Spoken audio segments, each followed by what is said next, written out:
Hello everyone, welcome to video lecture. In this module, we will discuss movement in animals. First of all, we will discuss what is movement. It is a displacement from one point to another, and locomotion, the movement of whole organism from one place to another. Only animals carry out locomotion. Now, do you know why do animals move from one place to another? To get food, to escape from predators, to find shelter, to find a mate, to distribute their offsprings, to avoid danger, and to avoid waste products. Now we will discuss movement in various animals. First of all, we will discuss movement in an earth. It is an invertebrate. It has a long tube-like body. It has no bones. It lives in the moist soil which contains the organic matter. It don't have eyes or ears but have mouth and are very sensitive to heat, light and touch. This adaptation is important for the survival of an earthworm.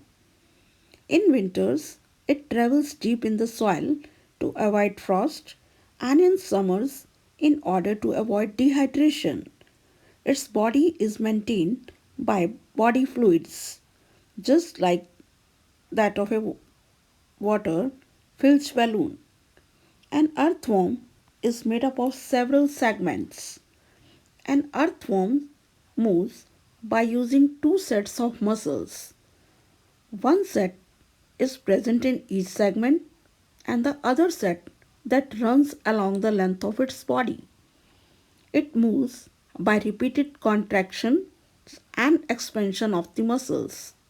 When the segment muscle contracts, its body stretches and becomes thinner. It fixes the front part of its body to the soil. Now, lengthwise muscles contract and its body becomes shorter.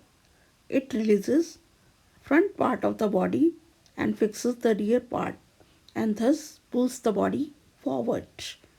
Now we will discuss movement in snail. Snail. It is an invertebrate. It has a spiral shell into which its whole body can be withdrawn. The shell is the outer skeleton but is not made up of bones. It has a pair of tentacles that bear eyes at the tips. It moves by using a muscular organ that is called foot. The foot releases a slimy substance known as mucus. The mucus reduces the friction and help in movement. Now we will discuss about cockroach, how the cockroach moves. A cockroach's body has three regions: head, thorax, and abdomen. It has three pair of legs and one pair of antennae. Its body is covered with a hard scaly layer called exoskeleton. These antennae are highly sensitive to smell and touch. It has two pair of wings which help them to fly over short distances. A cockroach walks in a triangular pattern, forwarding three legs at a time. The red dots that you are watching here, they move forward, means three legs at a time moves forward by forming a triangular pattern and three legs remain on the ground. And then blue dots, that is three legs, move and red dots, that is three legs, remains on the ground. Now we will discuss movement in fishes. A fish is a vertebrate living in water. It has no limbs and breathes through their gills. Fishes have an internal skeleton made up of bones or cartilage. Now we will see how the fishes move.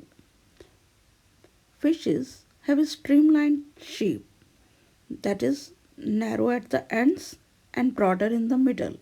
This shape minimizes the resistance to the flowing water and enables them to move quickly. Fins are the membrane like body parts. They help the fishes in moving forward, changing direction, and balancing the body in water. Now, many fishes have a tube like swim bladder or air bladder. This air bladder helps them to stay afloat and adjust the depth under the water. Bodies of many fishes are covered with a layer of mucus which reduces friction and helps in swimming. Now we will discuss how the snake moves. The snake moves by bending their body alternatively left and right, causing a wave like motion. This propels their body to move forward. The scales of the belly help the snake to grip the surfaces while climbing. Now we will discuss how the birds move. Birds, they have streamlined body which minimizes the air resistance. Birds, they are very light in weight but they have a strong skeleton.